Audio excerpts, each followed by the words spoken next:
Hello, good evening. Welcome to the webinar for the first-time home buyers. Here you can see a disclaimer. I have to put here a disclaimer because all information is provided to you is just general information and is very accurate information, but this information cannot predict your personal circumstances. So when you have your special case, you need to work with a mortgage professional in order to personalized approach.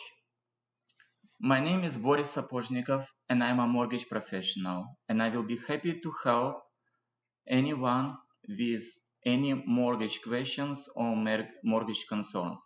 I'm working across all of Canada and I'm personally located in Winnipeg, Manitoba, but as I already said, I'm working across all of Canada. So if you live in any province in Canada, you are more than welcome to reach me and ask me any questions regarding the mortgages. If you see a question mark in the corner of the presentation, sorry, I have to return. So if you see a question mark in the corner of presentation, like here, so it's basically mean that you can ask any questions. So please use a video chat to ask any questions that you may have. And let's start.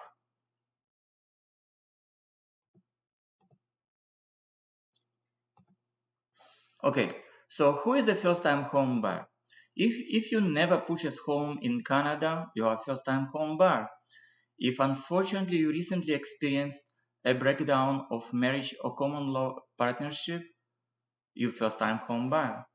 If in the last 4 years you did not occupy a home that you or your current spouse or common law partner own, you are first-time home buyer. So this is how you know that you are first-time home buyer. And if you are first-time home buyer, you will be eligible to many different programs available here in Canada. So let's start with requirements for mortgage during the pre-approval and approval process in Canada. So the first requirement is a down payment.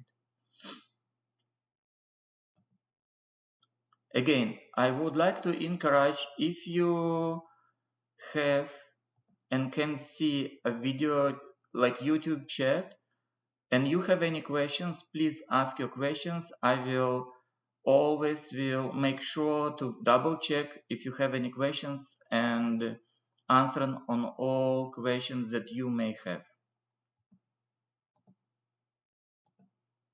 Okay, so the first requirement is a down payment. So down payment is the cash, is the money that you have and you want to put down toward purchase your home. So you are obligated to show the down payment was in your account at least 90 days. Of course, if it's a gift from the relative, we don't really need to wait 90 days. It's preferable 90 days, but sometimes a week or 2 weeks is totally fine. So if you are waiting for transfer gift for your down payment from any family member from any part of Canada or maybe abroad, so please ask them to complete this transfer before you starting your mortgage pre-approval.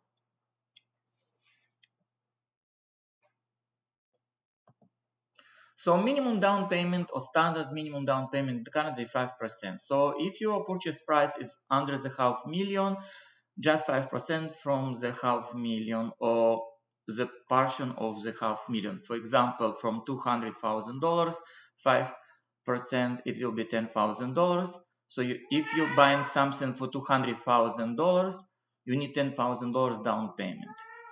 If you're purchasing something for $600, so something in between $500,000 and million, so you need, for the part between $500,000 and million, you need to have 10% down payment. For example, if you're purchasing something for $600,000, for first $500,000 you need 5% and it will be $25,000. For another $100,000 because of price $600,000, you need 10%, so just $10,000. So in total, you need $35,000 for $600,000 purchase. If your purchase price is more than $1 million, you are obligated or required to have a minimum down payment 20%. I'm going to check if maybe somebody asking questions.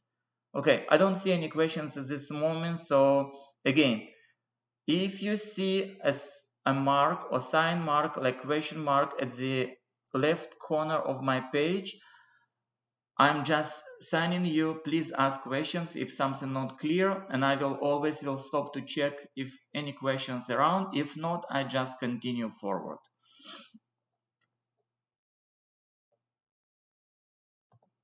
Okay, next requirement, mortgage default insurance. So if your down payment less than 20%, 5%, 7%, 10, 15, even 19%, you must to take mortgage default insurance in Canada. So how you can get mortgage default insurance? You don't need to worry, you don't need to shop for mortgage default insurance. All the job will be done by mortgage professional. He will connect with a mortgage insurance company and make sure that your mortgage will be insured. No lender in Canada, no bank in Canada will give you a mortgage if it will not be insured. Mortgage must be insured if down payment less than 20%. One important fact, this insurance not protecting you if something happened to you. It's not protecting your family. This insurance protecting lender. Okay? So it's protecting your bank or any mortgage provider from making sure that you are doing your payments. Example, how mortgage default insurance calculated. For example, purchase price of the home $400,000 and you have 5% down payment, $20,000. Your mortgage amount $380,000. If you have just 5% down payment, your mortgage insurance amount will be 4%. So from $380,000, 4% is $15,200. So your total mortgage will be $395,200. So if you are going to purchase something for $400,000 and you have just 5% down payment, your mortgage will be $395,200. So you don't need to purchase insurance separate. It will be always added to your mortgage. Okay, so you basically will have just one payment. Inside of your payment you will have a mortgage insurance. It's not any separate payment. You will have one regular payment and insurance inside of this payment. Okay, we have a question mark here, so I'm going to check if any questions here. I don't have and I don't see any questions at this point.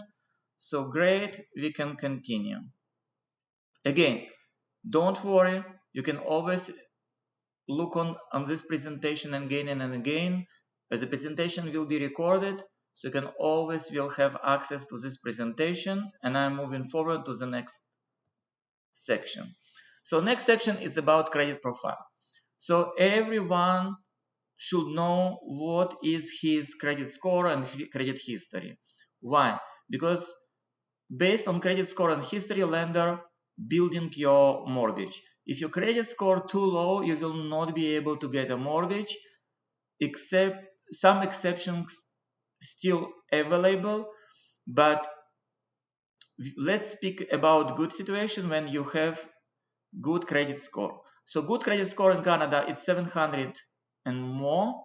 If you have something under 700, you still can get a mortgage. You can get a mortgage even if your score is 600, but it's more difficult, it may be more complicated, and you may need to pay high interest rates. Your mortgage will not be maybe the best product. So everything will be depend by exactly where is your score and why it's like this. This is why we look on your history. To look on your credit history, you can access through TransUnion or Equifax. You can go on the website of TransUnion, you can go on website Equifax, look on the subscribe there and look on your credit report. Two companies in Canada, one of them Borrowal, another one Credit Karma, they're creating reports that more user-friendly. It's much more easier to read them. So I'm always encourage my clients who, instead to go and look on Equifax, use Borrowal.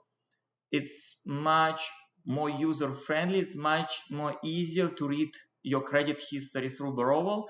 So if you want to make sure that your credit report correct, you need to look on both, on Borrowal and Credit Karma, and compare between them. I had many cases when Credit Karma was showing totally different from Borrowal. If the difference several points, it doesn't matter. But if the difference 100 or more points, it's basically one of the companies not reported something to Equifax or to TransUnion, and because of this score so different. Okay, how to build your credit, especially if you're first-time home buyer. You need to pay off your credit card every month. You need to use less than 30% of total credit available to you. For example, if your credit card has maximum limit $2,000, 30% from $2,000 is $600. So during the month, you are not supposed to use more than $600. If you follow this rule, your credit score will go up. If you are not following this rule, your credit score may go down or just will not change. You need to pay all your bills in full and all time. For example, like rent, utilities, telecommunication services, and please never use cash for this type of transactions. One of the suggestions in order to build good credit profile is apply for very small loan or loans. For example, RSP loan is a good idea. Why? Because later you can use RSP as a down payment. So you can take RSP loan from your bank or any other provider and make a regular payments. Basically, by doing these regular payments, you showing that you good customer and your credit profile will show that you have a RSP loan, and you basically will slowly increase your credit score. Before you taking out any RSP loans, you need to consult with a financial advisor or a mortgage professional. Never exceed credit limits. For example, if your credit card limit 2,000, you're never supposed to go over the 2,000. You need to accept all the time all offers of increased limits. For example, if you get a call from the credit card or you get a letter or email from your credit card and it says we can increase your limit, please accept this offer. It will positively influence on your credit score. Please use all credit cards. If you have more than one credit card and if you have several credit cards and credit line, you need to slowly use all of them during the month. Please don't forget to use one of them, because if you are not using some of the cards, this card can be closed and basically your total available balance will be decreased, and as a result your credit score can go down. Don't cancel any old credit cards. If you want to close the card and avoid annual fee, just ask the card insurer or issuer to downgrade your card to a free card. It's possible. Yeah, this is one of the tips that I'm always suggesting to do my clients. If they see that their card has like too expensive for them, not to close the card, continue to use it, and ask the bank, if this bank provider, if the store, ask the store to downgrade the card to the free card. Now, how you can reduce reported balance? Try to pay down, like for example, twice a month or ahead or due dates.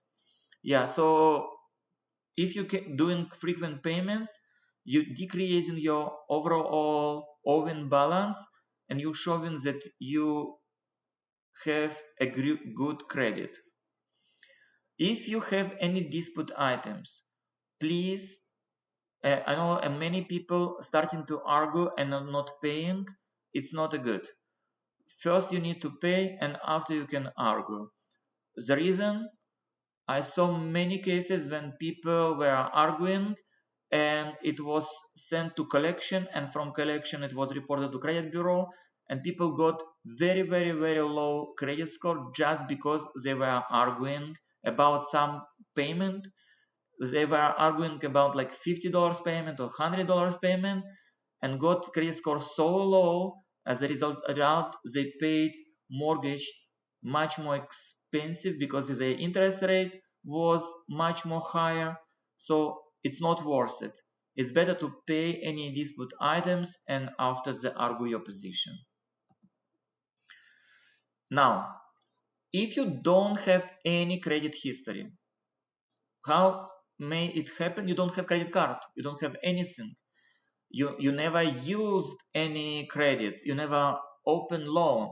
It's, of course, it's frequently happen with newcomers, but it also can happen with Canadians.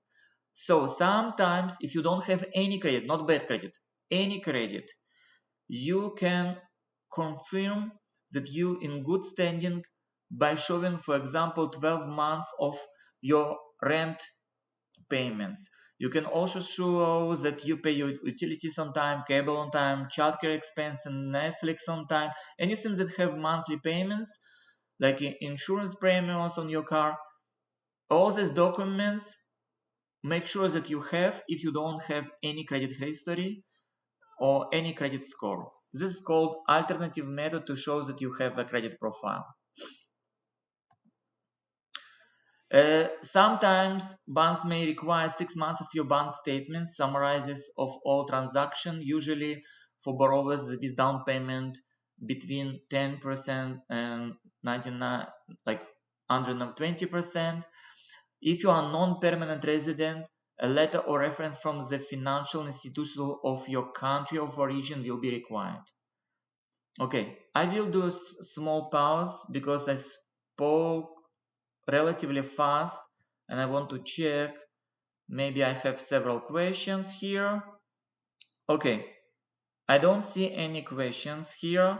I'm happy that it's everything clear, but again, I'm encouraging you use a chat, YouTube chat, and ask your questions. And we are moving forward.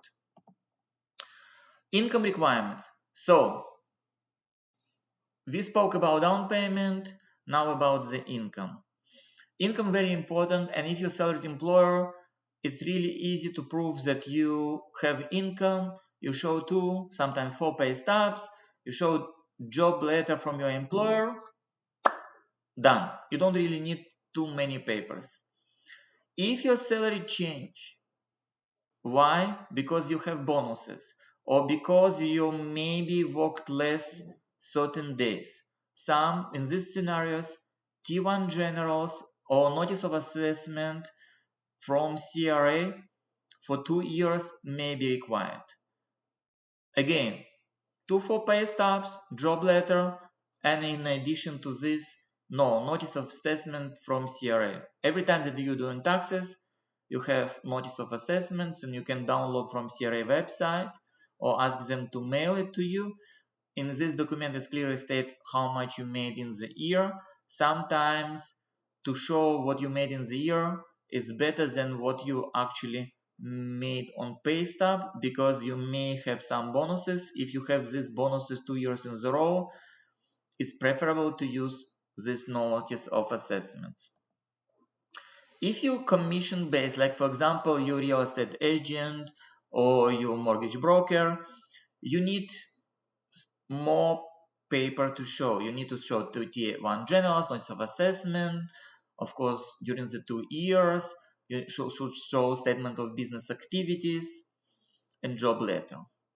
If you're doing some investments, so you need to show T1 generals and notice of assessment for 2 years. What do I mean by investment? For example, you have TFSA account, you put some money there, you're making some investments there, you're making some interest. Yeah, so it's usually TFSA account is not taxable, so you not really will see anything. You don't need to fill out taxes, so it will not show on your T1.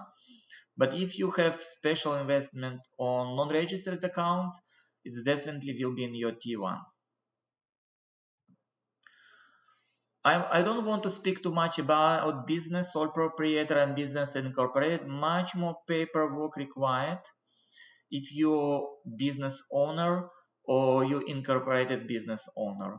Here is a list of documents. You can always pause this video when you watched it again and look on the list of these documents, or please contact me and I will explain why lenders required all these documents. Alimony. If you divorce it and you have separation agreement, you can just show your separation agreement and deposits in your bank account, so alimony can be used as an income.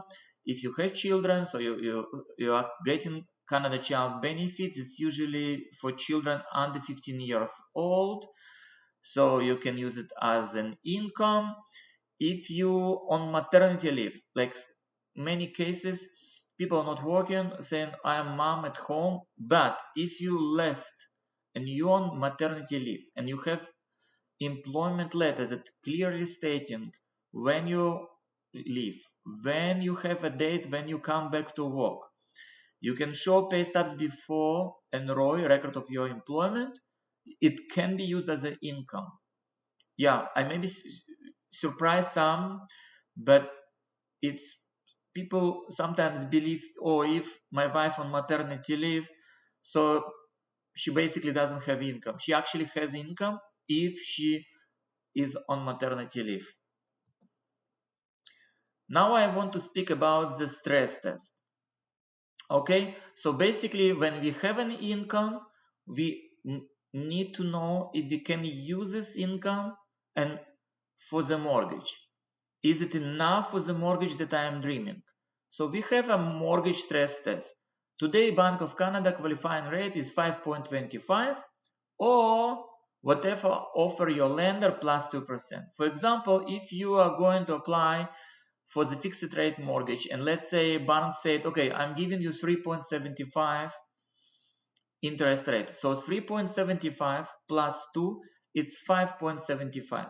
So in order to take this fixed rate mortgage 3.75, you need to qualify on the rate 5.75. 3.75 plus 2, 5.75.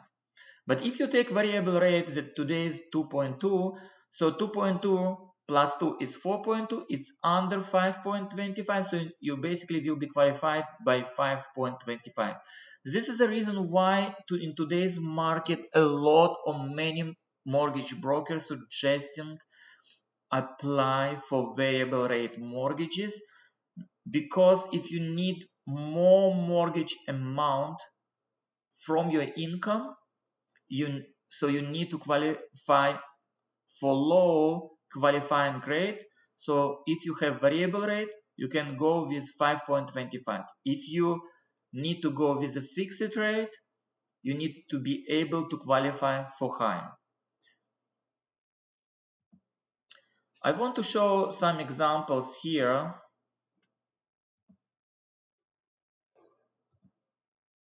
Okay, so you can see here, it's kind of mortgage calculator. What is this calculator showing? Let's say my income is $50,000. Here as a gross annual income, very important. It's gross income, is not what you see in the bank, is your gross annual income. So if you make $50,000 and approximately property taxes around $2,200, this is what you can get. You can get mortgage $228,000 for $199. It's a maximum mortgage that you can get. It's when your stress test qualified by 5.25. Okay, so how easy you can calculate. For example, if you know your gross annual income, the same number 50, multiply 50 by 4, you have 200. 50 by 4, 200. this is amount of mortgage, not purchase price, this amount of mortgage that you can take. Sometimes people say, oh, 50,000, it's hard to get, it's very high amount. Not honestly, it's not really high amount. I'm personally living in Winnipeg, Manitoba. Today in Winnipeg, Manitoba, minimum wage $11.95. So if you and your husband both working full time and your wage, minimum wage, 11.95, in total you're making almost 50,000. Difference several hundreds dollars. It's not important difference. So basically, two people in Manitoba will be easily qualified for the mortgage $200,000, and in Manitoba is enough to start your first home. Okay, of course, people who listen to me are listen from different provinces, and maybe somebody watching me from Toronto and laughing. All this method I am showing is just an examples, and of course in your personal circumstances I will do calculations and I will be able to qualify you to the maximum mortgage amount possible in your province. Okay, so no worries here. And I want to do quick pause and check maybe anyone have questions here. They take into account the assets like vehicles. Okay, I have a question here saying they take into account the assets like vehicles. Okay, vehicle unfortunately is kind of not asset. Okay, yeah, we can argue and discuss it for a long period. Unfortunately, vehicle is more liability than actual asset. If you pay down your vehicle like completely and you're not owing anything on your vehicle, we can look on this as asset, but it's not really helping too much when you're doing your mortgage application. Why? Because how banks or lenders looking on your mortgage application? Banks or lenders looking on your mortgage application, they're looking on your credit history or stress test. It's not related to the cars or vehicles. Banks looks on your income and it's not related to cars or vehicles. Bank looks on property that you're going to purchase, because property is actually asset. So if you do some down payment, the down payment that you did toward your property is asset. Any investments in account like cash, investments that easy transfer to the cash, we can look on this as assets, but vehicles no. Of course, if you maybe have some rare car that cost maybe $300,000 and you can prove that it's a really rare car, the bank maybe can look on this as asset. Again, I personally don't recall any, like I was using cars in the application. Yes, I was entering cars in application just to show that person has some kind of assets, but eventually I don't recall any case when lender was looking on car as asset. They actually looking on this as more like kind of liability, or just not looking on this at all. I hope I answered on this question, and let's move forward.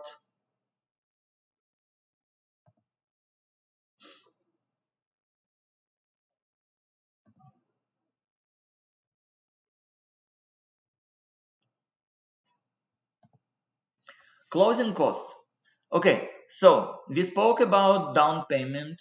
We mentioned that we need mortgage insurance if our down payment under 20%. We spoke about income and I showed how easily you can calculate approximately what is your mortgage. I can remind so if your income 20,000 gross times 4, 80,000 mortgage. If your income $100,000 gross, okay, for $100,000 gross times 4, you have 400,000 more mortgage. Okay, let's speak about closing costs. Closing cost, what they included? It's your lawyer fee, it's appraisal, it's different taxes like land transfer tax, sometimes the GST, PST, especially if it's new constructions, some kind of adjustments that you need to pay. Okay, so how much is closing cost? It's approximately in between 1.5 to 2%. Again, it's approximately. We cannot say it exactly, but in your personal circumstances, I can calculate and give you a rough amount when we are doing your mortgage application. And I'm going to show you how I'm calculating closing costs just in a minute in the next screen.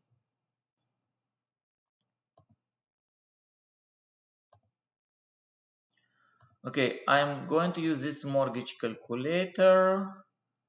So I need to show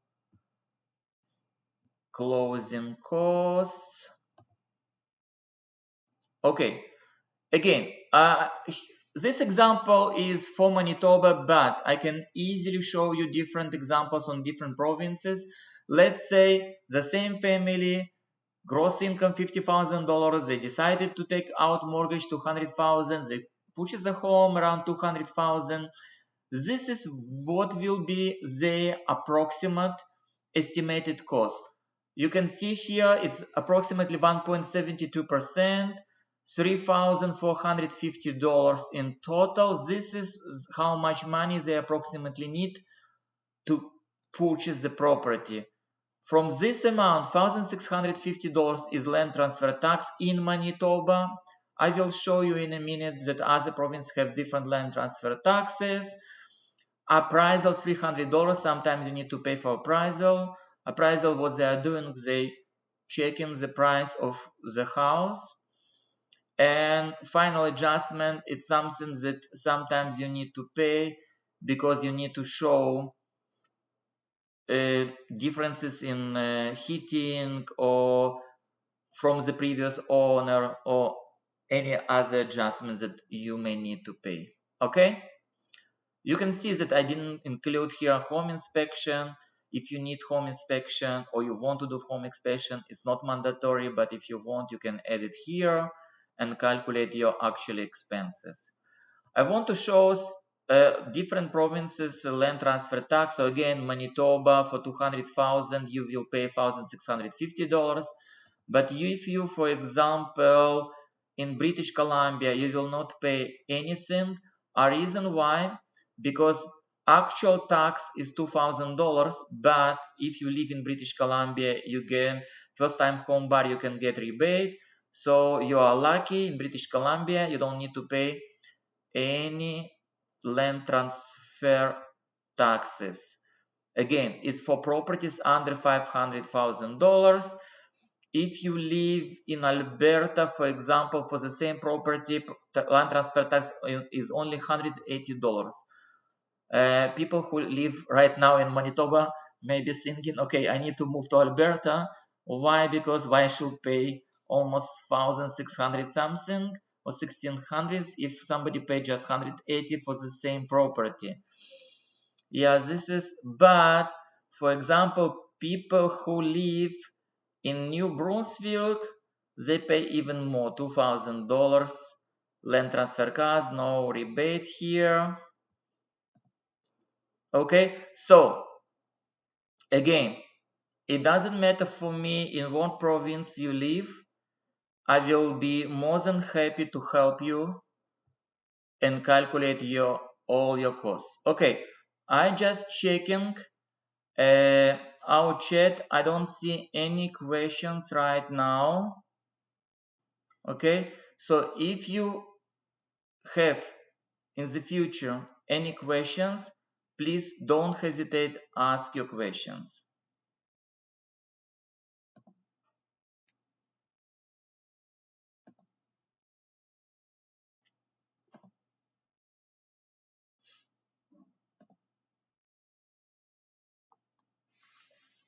Okay, one of the government program is called First Time Home Buyer Initiative.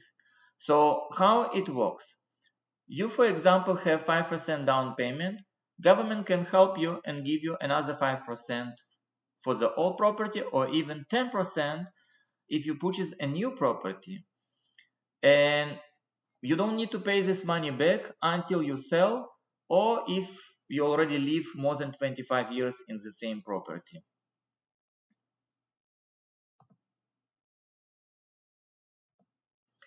So how it works? For example, if you receive 5% initiative on home, purchase price 200,000 is $10,000.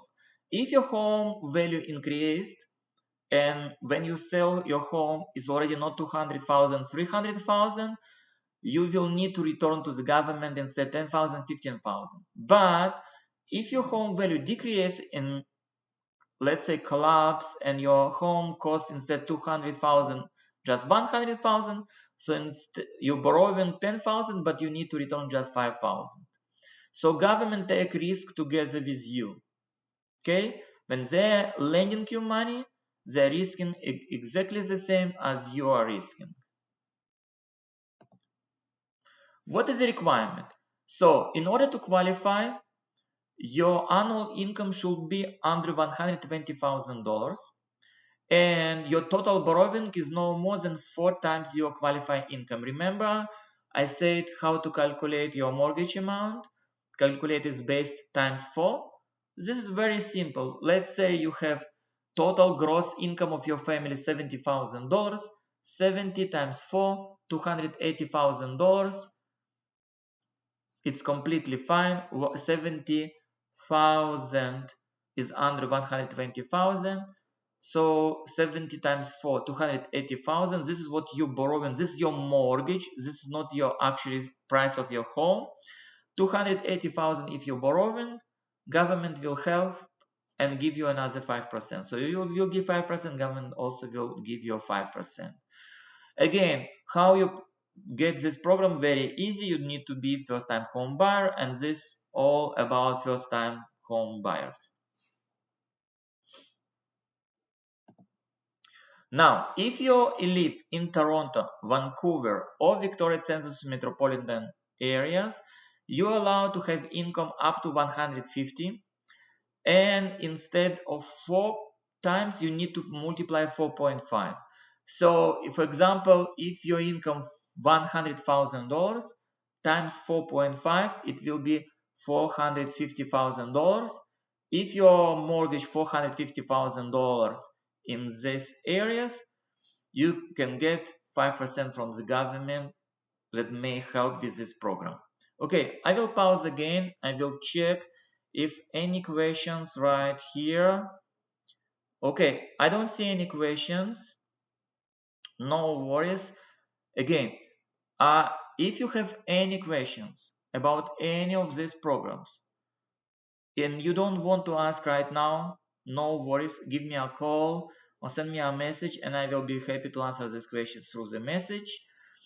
You can access me through Facebook or Twitter or Instagram. Okay, and like right now you're watching me through YouTube channel, so under this video you can see link.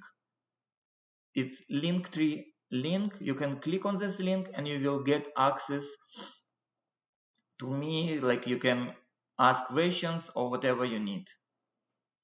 Also, you can post your comments, questions under this video. Okay, let's move forward. The Home Buyer Plan. It's another program that existed in Canada. It's basically RRSP program. How it works? You put money in RSP, you take money from RSP and you use it as a down payment. You can take out up to $35,000 per person. So if it's a family, 35 plus 35 is $75 maximum. You need to make sure that money in RSP at least 90 days, and you need to return this money during the next 15 years. So if you took out, for example, $15,000 and you use $15,000 for your down payment, you have 15 years to return. So you can make payments $1,000 per year. It's easy to do this automatic payments. You can sign automatic payments with your bank and just return $1,000 back. Again, you don't need to return immediately. You just need to return once in a year and after you complete your purchase. How to be eligible? Of course, you need to be first-time home buyer. You need to have agreement. So basically, you have offer. As soon as you have an offer and your offer accepted, so you have written agreement to buy or build qualifying home, you can take this to the bank where is your RSP and you can pull out your RSP. Of course, you must be a resident of Canada, otherwise you don't have RSP. You must intend to occupy the home as your principal place of residence within 1 year at least.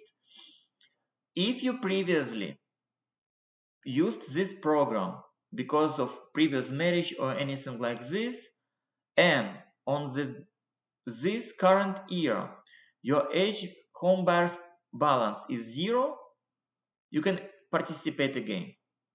Okay, for example, you purchased as a first-time home buyer when you was like 23 years old, and you started use your home, something happened, for example, you divorce, you return all your money that you took from RSP back to RSP. Because you divorced, you again become first-time home buyer, and all money was returned to RSP, so you can take them back from RSP. Very convenient program. So even in this like bad circumstances that you were divorced and have a new family now and you need to buy home again, you can use this program again. One of the tricks that I like to speak to my clients, but before I'm speaking about this trick, I just want to check. Okay, I don't see any questions. Perfect. So how this tricks works? Let's say you're first-time home buyer and you don't have down payment and you don't have closing costs. So you don't have money, and somebody say, oh, okay, you don't have money, you shouldn't buy house. It's not exactly true. In housing market, when everything going and growing with the time, even when price is going a little bit down, but eventually they're going back up, it's not always a smart idea to wait when you will have money for down payment and closing costs. Especially if you're new and young family, you can continue to pay your $1,000 or $2,000, $3,000 rent for several years, but instead you can do something that I call RSP maneuver. What is the RSP maneuver? Almost any bank in Canada or credit union allow you to take RSP loan. So you take loan from your bank and put money in your RSP. Because you put money in RSP, next year when you're doing taxes, you will get tax refund. You make your loan payment, and it's good because your loan should be reported to your credit bureau, and you can check with your bank to make sure the loans that you're taking will be reported to credit bureau. So you're building your credit score. At the same time, your money in RSP account 90 days. You don't have to wait more than 90 days. After 90 days, you can withdraw this money under first-time home buyer program or home buyer plan, and you take this money and use for down payment and closing costs. End story. What happened after? After you purchase home, you have your mortgage. Of course, you have a loan because you took RSP loan, and you're also obligated to return money to RSP. Please don't forget you will get tax refund. You can use this tax refund to return a huge part of your loan that you take. It will help to reduce your loan payments, or it will accelerate to pay down your RSP loan. Also, RSP loans usually going under the low interest, similar like mortgages, and basically you will not feel a huge difference between interest that you pay on mortgage and interest that you pay on loan. Actually, interest on loan will be very, very small because the amount of loan much more smaller than the amount of mortgage. But an interest rate, as I said, very similar. Okay, we can see a question mark here, so I'm pausing to check if maybe anyone have questions. Okay, I have very interesting audience in this presentation today, so everyone understand everything perfectly, or maybe people just have very personal questions they don't want to ask. Again, you can keep your questions and give me a call after this presentation, or connect me through, as I said, my link on YouTube channel or on Facebook or any other social media channel to ask your personal questions. But if you have general questions about any one of these programs, please let me know. And I want to remind, you need mortgage professional for this maneuver. Why? Because it's very tricky maneuver if you will do a wrong calculations, or a bank, if you will come to the bank and bank worker will do wrong calculations, you may borrow too much on your loan, and as a result your debt will be too high and you will not be eligible for the mortgage amount that you need. If you remember, I showed before that your income, based on your income, we know what is your mortgage amount you're eligible. But if you're taking out loans, your eligibility on mortgage will be lower. So, and if you will take too high a loan, you maybe eventually will not be eligible for mortgage that you need. So this RSP home buyers plan maneuver you need to use only together with mortgage professional who is clearly understand what he is doing or she is doing. Okay, and I did this already several times with my clients, so you can always contact me and I will be happy to help.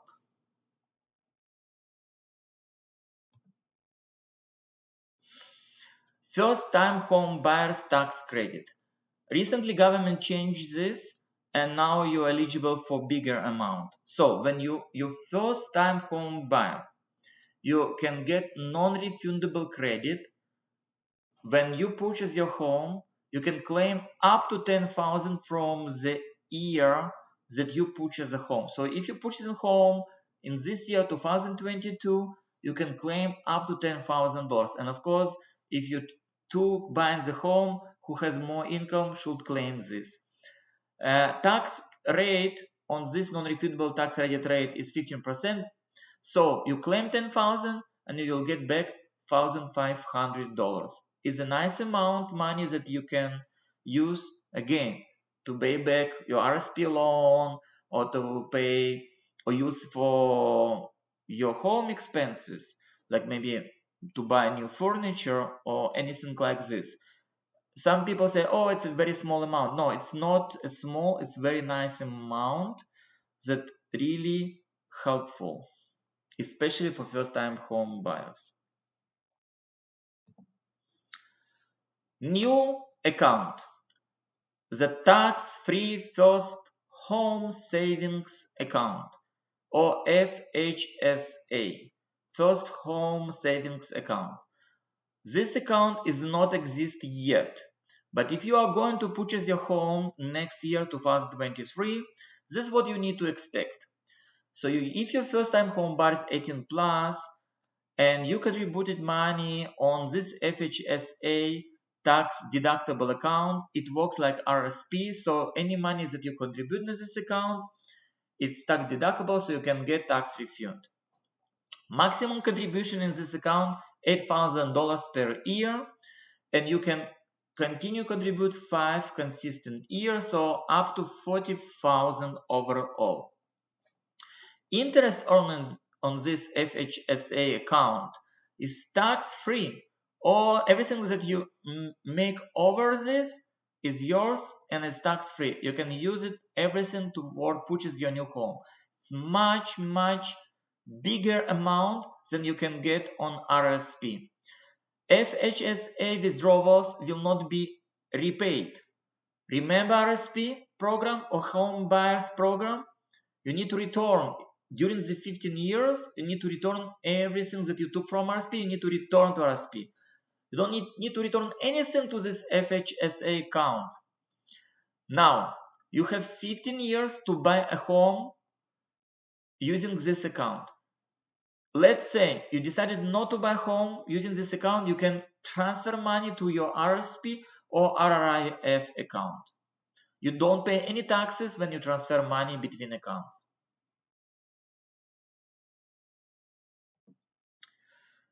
Let's look on example, because I want to show this example because many people say, oh, it's not really big amount. No, it's big. Let's say you're doing annual contribution $8,000. How you can do this? Monthly approximately $667 monthly you pay towards this account.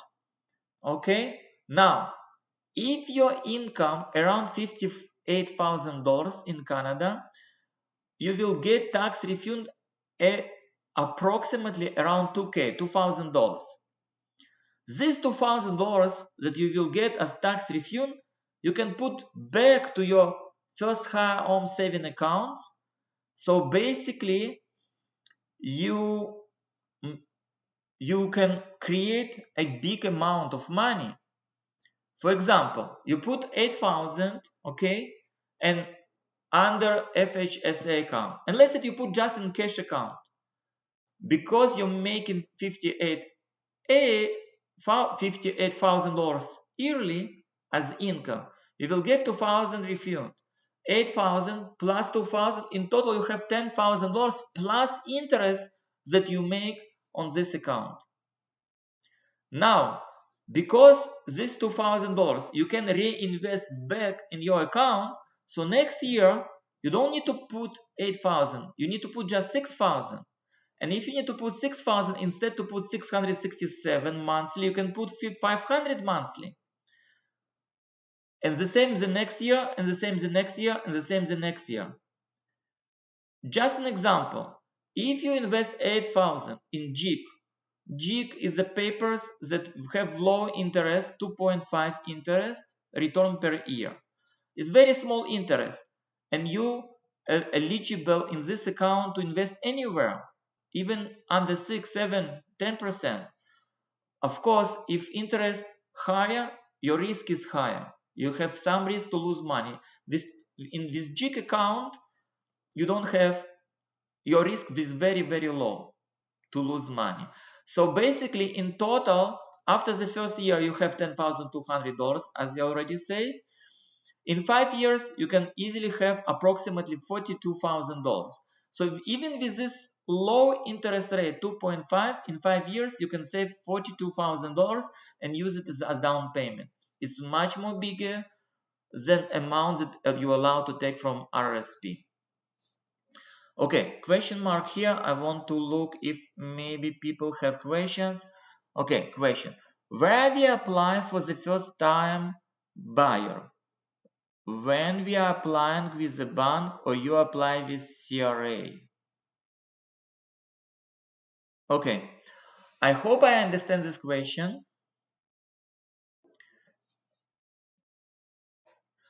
Every person who never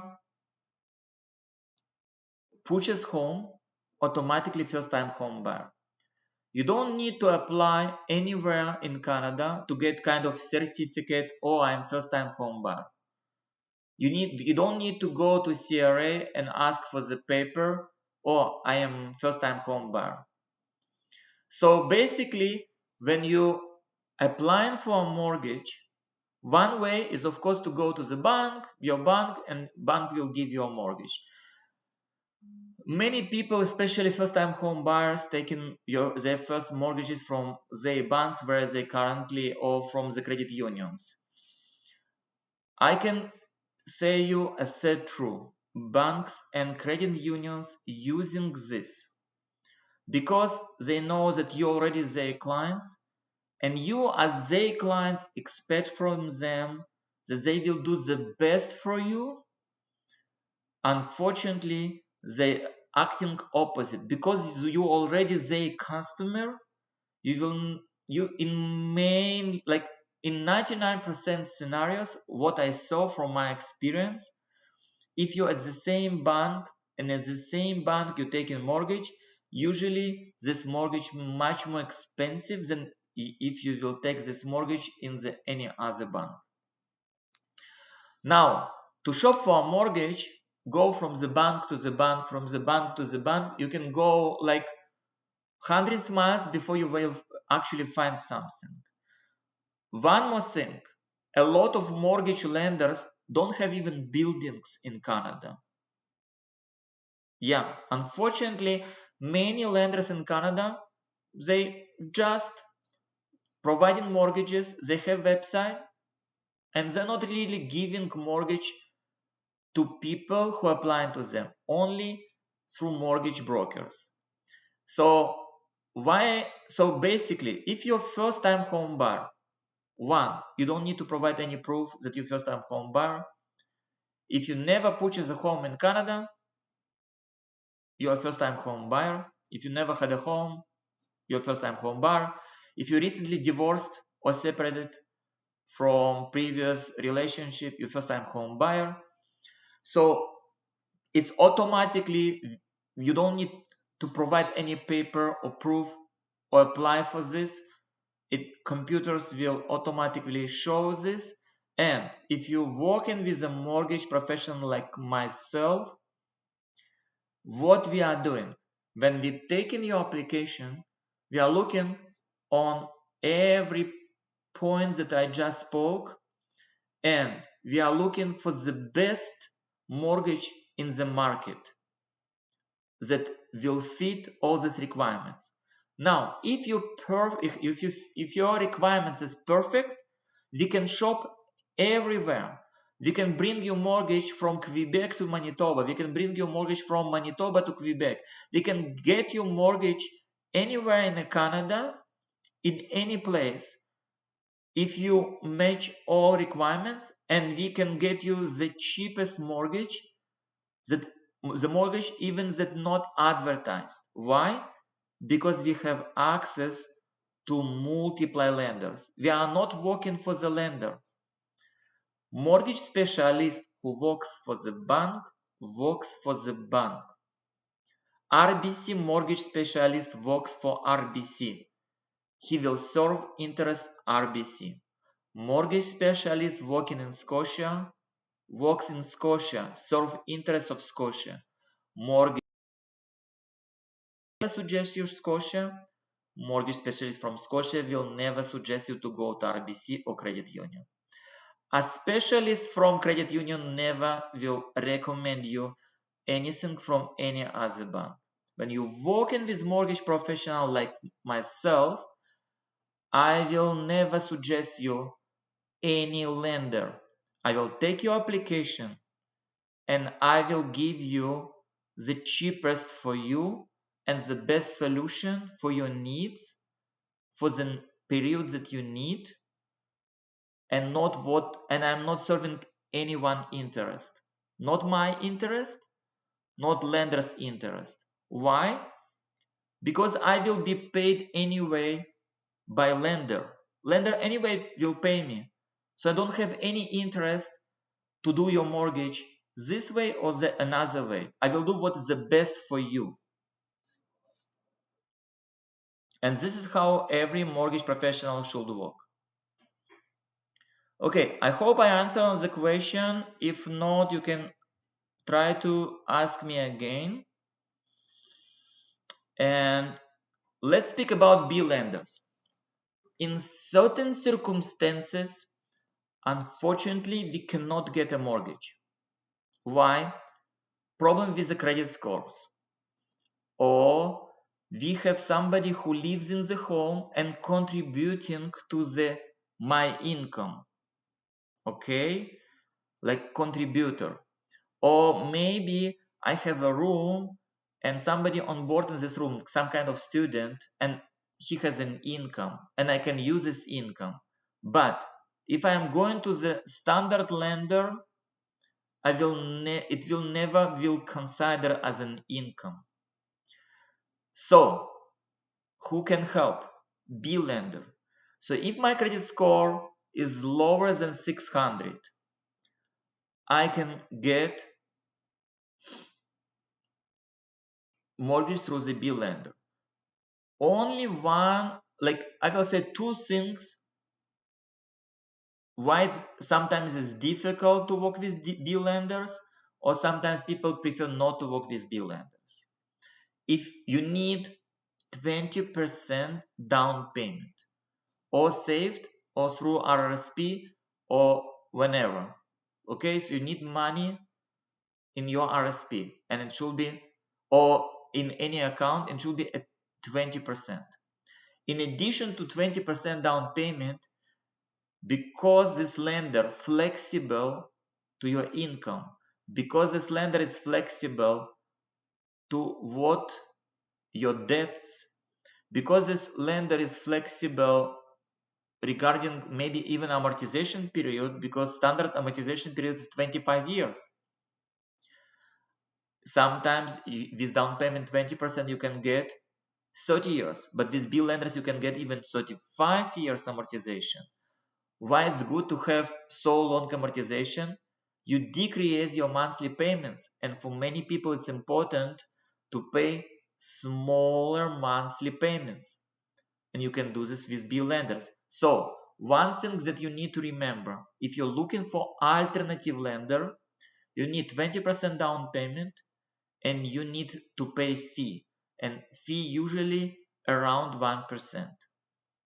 Okay, so 1% not from the purchase price of the home, it's just from the amount of mortgage. So if your mortgage is 500,000, you need $5,000 to pay to the B lender in order to get flexible mortgage.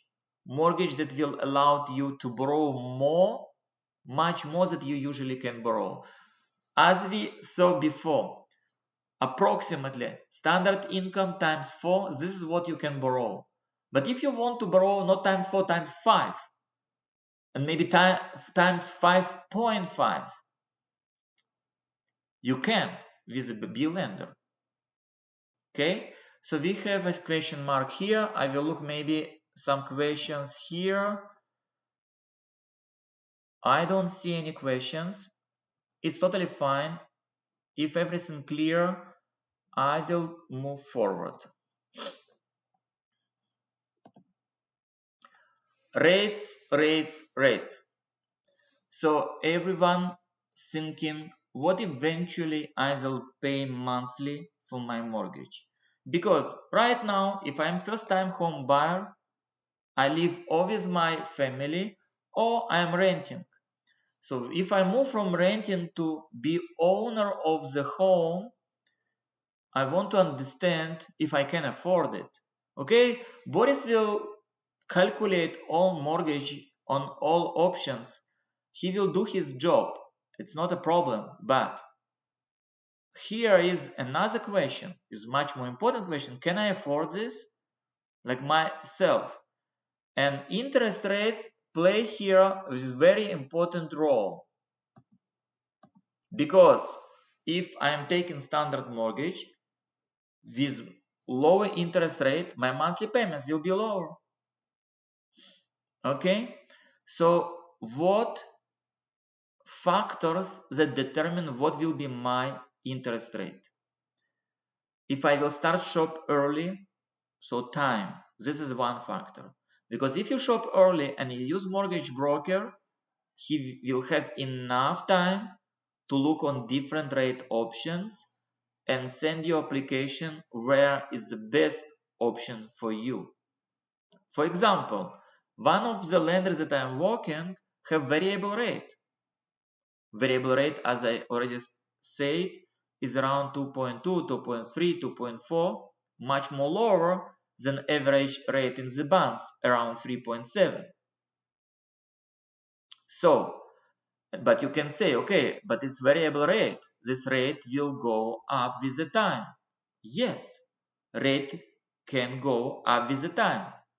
It can go down, it can go up, but some lenders allowed you still pay the same monthly payment even if your rate is variable. So how is basically everything working here? You will pay the same monthly payment, just you will pay a little bit more interest if rates goes up, and if your interest rates going down, you will pay less interest, but your payments will be the same payments. This option also exists. And in order to get this option, you need professionals who will find you this option. Credit score and credit history reflect your rates. If you have more than 700 in credit score and your credit history showing everything perfect, no problem, you will get good rates. Employment type and income. If you're self-employed, I can guarantee you probably will not get the best rate, unfortunately, because you're much more risky, because you have your own business, and if something happened to your business, you will lose income. So because you're much more risky, your rate will be higher. Loan size. Of course, if you take several hundreds or you take million or more, it will affect on interest rates. But even if you take a small loan size, but you have bigger down payment, your rates can be lower. Interesting fact, if you have 5% down payment, 10% down payment, 15% down payment, or 35% down payment, you will have the same interest rate, and it's usually the best rate in the market. But if you have 20% down payment, it's usually the worst rate in the market. Another thing, home value or appraisal. So appraisal can go up, appraisal can go down. Because of this, what do you believe the actual value of home maybe is not realistic value of home, and this can affect your rates. Loan to value, it's what percentage is your loan and what percentage from all amount of the house. Loan to value, for example, if you have 5% down payment, your loan to value 95%, because your loan is 95% from all the price of the home. So again, loan to value, if it's 95, 90, even 85, you can get very, very good rate. If your loan to value 80%, your rate probably will be the worst, or will be very high rate. Debt ratio. When I did examples with a mortgage calculator, I used debt ratio 39:44. But so what is a debt ratio? It's how much you borrow to compare to your income. First number showing percentage just related to your new purchase, like house purchase. Second number showing the ratio, how much you owing in total, include your car loans and everything else. So if your debt ratio around 32:40, you can get much better rate than if it's around 39:44. Length of the term. If you take mortgage for 1 year, you can get very good, a nice rate. 2 years, very nice rate. 3 years, usually similar to 4 years or 5 years. But if you term like 7 years or 10 years term, it's usually very high interest rate. And what's the term? It's some period when you're not really doing any changes to your mortgage. So if you take for a year mortgage, so you're fixing rate, for example, just for this year, so you can get much better rate if you take for 5 years. In Canada, mostly people take mortgages for 5 years. I personally recommend, if you take for 5 years, take variable, again, for several reasons. First reason is because you can qualify for bigger amount of mortgage with variable rate than with fixed, and I already explained it before. Second reason, if you break variable mortgage, from any reason, you decided to sell house, or you need to do some changes to your mortgage for any reason. For example, house price increased and you want to do some fix repair of the roof or anything like this, you need to use equity money from your home, so you need to do changes to your mortgage. If you have variable rate, your penalty will be very low, but if you have fixed rate, your penalty will be very high, and it's important. Again, about the rates, it depends if you're owning this home or it's second home or rental home. If we are first time home buyer, of course, it's owner occupied, it will be very good rate. Home location, province have influence on interest rate. And even in the same city like Winnipeg, if you in different places, depends where you purchasing home. In certain areas, you maybe cannot get access to certain rates. Why? Because certain lenders may not work in certain areas of the same city. Yeah, so sometimes I hear from people, oh, my friend got mortgage. I said, okay, where did you get mortgage? Where is the house location? Okay, this lender with this interest rate works in this location, but you are going to purchase in this location, and in this location this lender not works, so you need to go with another lender.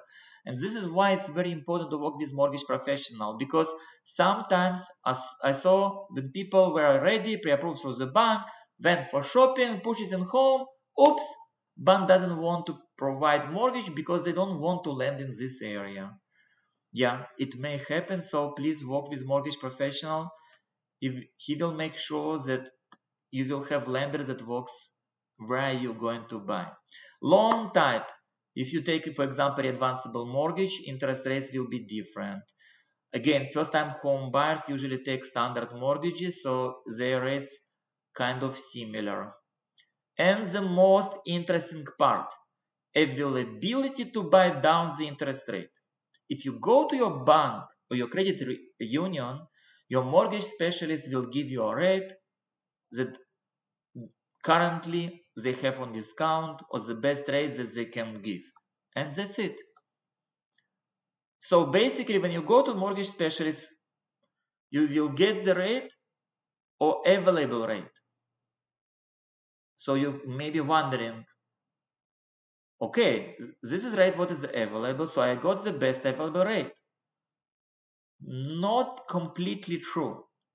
When you walk in with a mortgage professional, we are allowed to buy down rate. We can decrease rate. How it's done?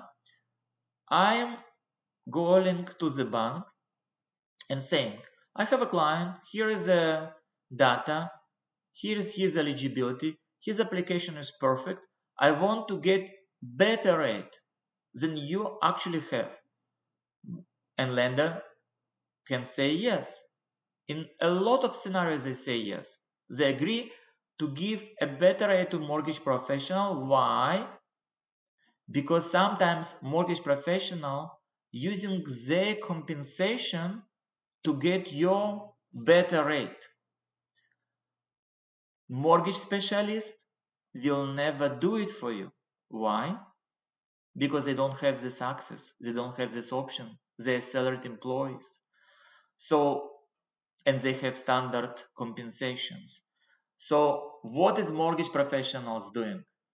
When you applying for the mortgage, or when they applying for mortgage for you, they can negotiate better rates in your personal circumstances by using their future compensation. They are lowering their compensation in order to get you the best rate possible. And I'm always doing this. So you're more than welcome use me in this scenario. Now I want to check questions. Okay, I don't see any questions right now. So everything clear here? Perfect. Let's move forward. So this is the last thing that I wanted to speak today about the process and things to avoid during the process.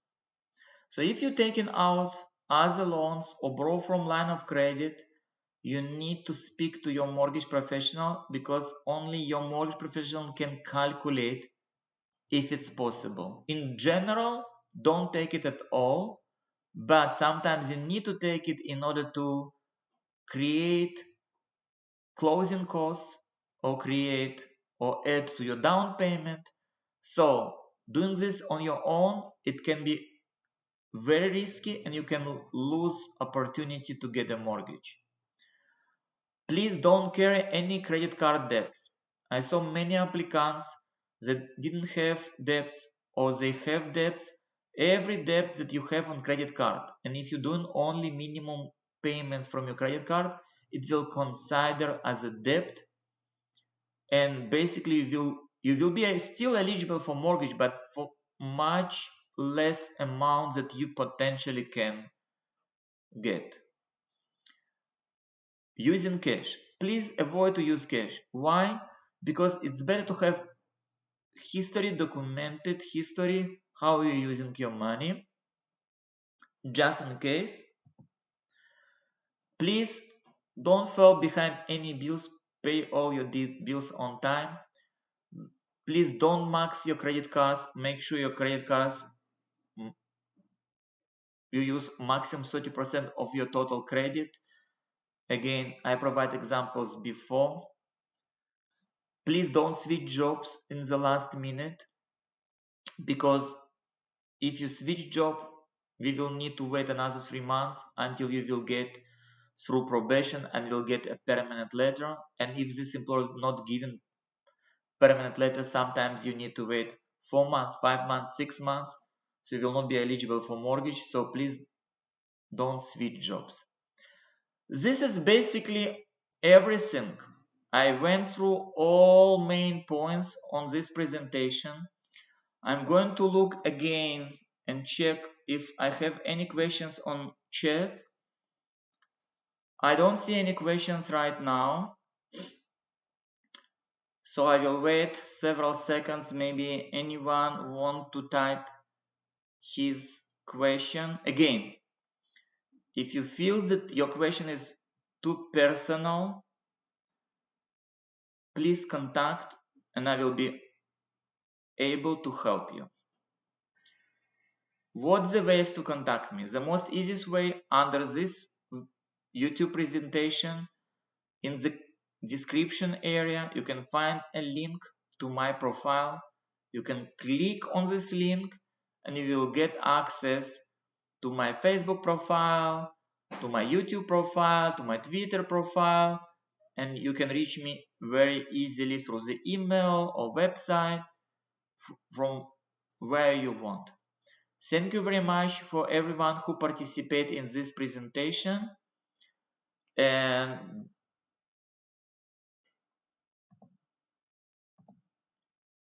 have a wonderful evening. Thank you.